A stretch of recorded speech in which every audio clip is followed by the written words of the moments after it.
नाचने वाली से शादी। दिनेश एक बार अपने दोस्त अमर की शादी में उसके गांव गया। दिनेश और उसके दोस्त शादी में जमकर मजे कर रहे थे। अमर की शादी में एक नाचने वाली लड़की भी आई थी जिसका नाम था अमृता। उसका नाच देखकर वो लड़की दिनेश को बहुत पसंद आ जाती है। जब वो लड़की शादी में डांस करके वहां से जाने लगती है तो दिनेश उसके पास जाता है। देखो, तुम मुझे बहुत पसंद हो। तुम बहुत अच्छा डांस करती हो। पसंद करते हैं, ये बात समझ में नहीं आई। इसमें समझना कैसा? मैं तुमसे शादी करना चाहता हूँ। हाँ, आपको पता नहीं क्या, मैं नाचने वाली हूँ और हम जैसी लड़कियों से कोई शादी नहीं करता।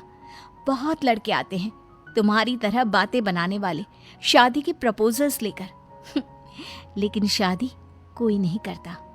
कौन करेगा मुझसे शादी? मैं सच कह रहा हूँ, मैं सच में तुम्हें बहुत पसंद करता हूँ और तुमसे शादी करना चाहता हूँ। मुझे तुम्हारी बात पर बिल्कुल भरोसा नहीं। अगर तुम सच में मुझसे शादी करना चाहते हो तो अपने माँ बाप को साथ में लेकर आना।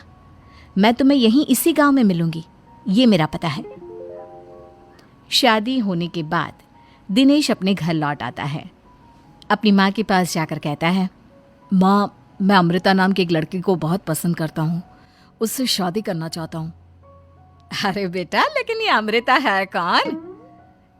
किसकी बेटी है? कैसा घर बार है, कुछ बताओ भी। बस सीधे आकर शादी की बात कर रहे हो। वो क्या है ना, वो लड़की एक नाचने वाली लड़की है। मेरे दोस्त अमर की शादी में मैंने उसे नाचते हुए देखा था। क्या? नाचने वाली लड़की? नहीं नहीं नहीं, नाचने वाली लड़की को हम अपने घर की बहू नहीं बना सकते। लेकिन माँ, मैंने उससे वादा किया है, मैं उसी से शादी करूंगा।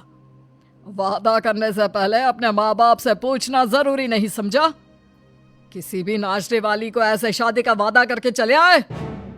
लेकिन पापा, एक बार आप उससे मिल तो लीजिए, क्या पता आपको भी वो पसंद आ जाए।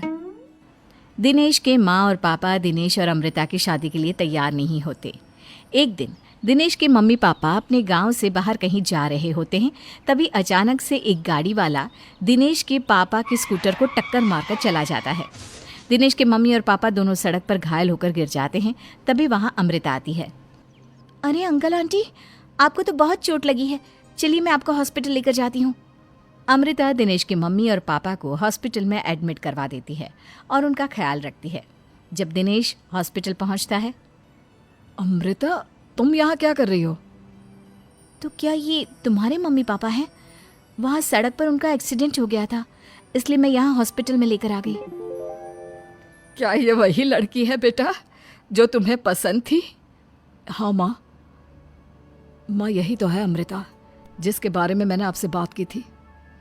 हमारी सोच गलत थी। ये लड़की तो बहुत अच्छी है और हम तुम्हारी इससे शादी करवाने के लिए अब बिल्कुल तैयार हैं। उसके बाद दिनेश और अमृता की शादी हो जाती है। अमृता एक नाचने वाली थी और इसलिए वो किसी भी तरह की आवाज़ पर नाचना शुरू कर देती। एक दिन जब वो किचन में खाना बनाते वक्त झूम झूम कर नाच रही थी। अरे बहू, तुम यहाँ किचन में खड़ी होकर डांस क्यों कर रही हो?